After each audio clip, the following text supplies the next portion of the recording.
What do I mean by this Nielsen creed? Why do I call it a Nielsen creed? Well, it's because it's mine. It's my belief.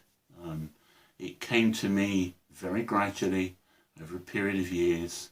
It really got to its sort of precision in my darkest hour, when I was in the depths of clinical depression, which is a horrible condition. I pray none of you ever suffer from that, but if you do, there is hope. There is always hope.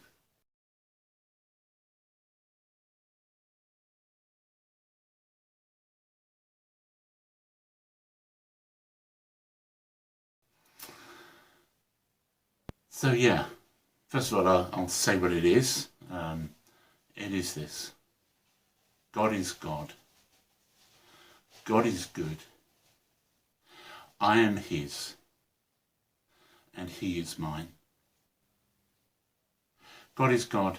If he's not God, then you're talking to the wrong guy. It needs to be the one you're speaking to is truly God. Because if he's not in charge, then you need to speak to somebody else. But he is in charge. God is God. And to unpack that more, I mean, it just really, I would suggest that the best thing that I would recommend to you is to meditate on that very phrase. God is God. It's only 3 words, and it's,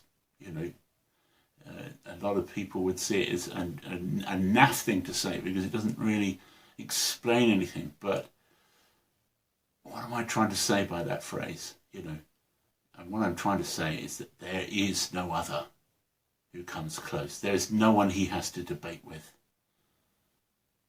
There is no one who has authority even close to his. He is in charge. God is God.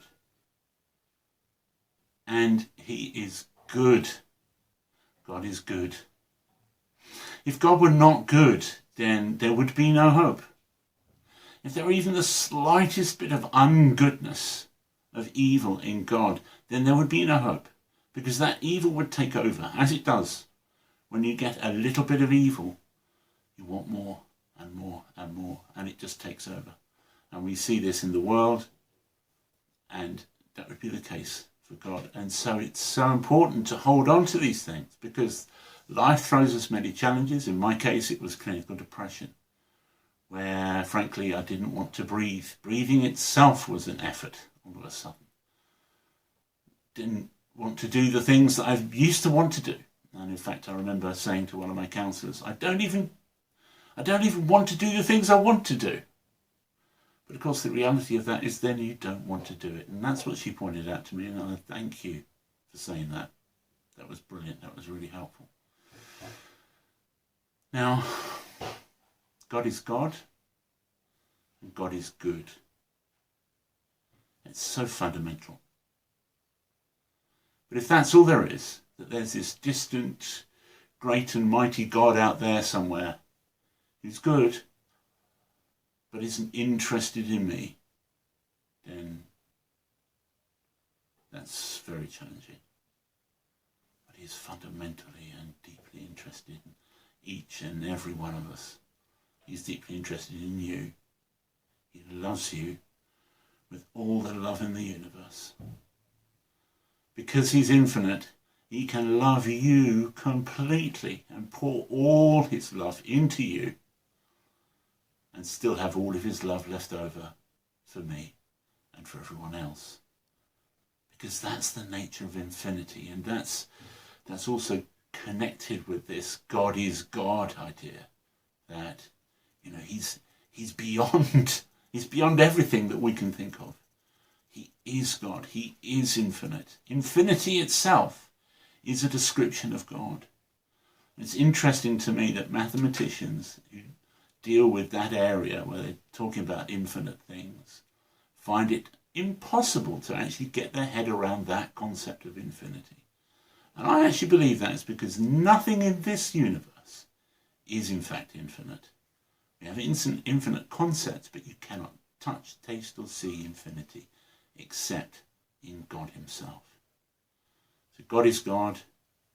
God is good. And that goodness is as infinite as his godness. He is infinitely good. There is no way to exhaust his goodness. There's no way to exhaust his love. He loves you with everything that he has, and still has, as I said before, all of his love left over to still love me the same. And I cannot help but give myself to that kind of a God, which is why the next line is, I am his. It's in surrender. I am his. He will do with me as he sees fit, because he is God and he is good, and therefore he's safe to trust with my life. I am his. And this is the thing. He is mine. He gives himself so wholly to me that it causes me to feel emotional. Now, this great and mighty God, this truly God, this God, is good and loves me and wants me to belong to him. So that's why I say, God is God. God is good.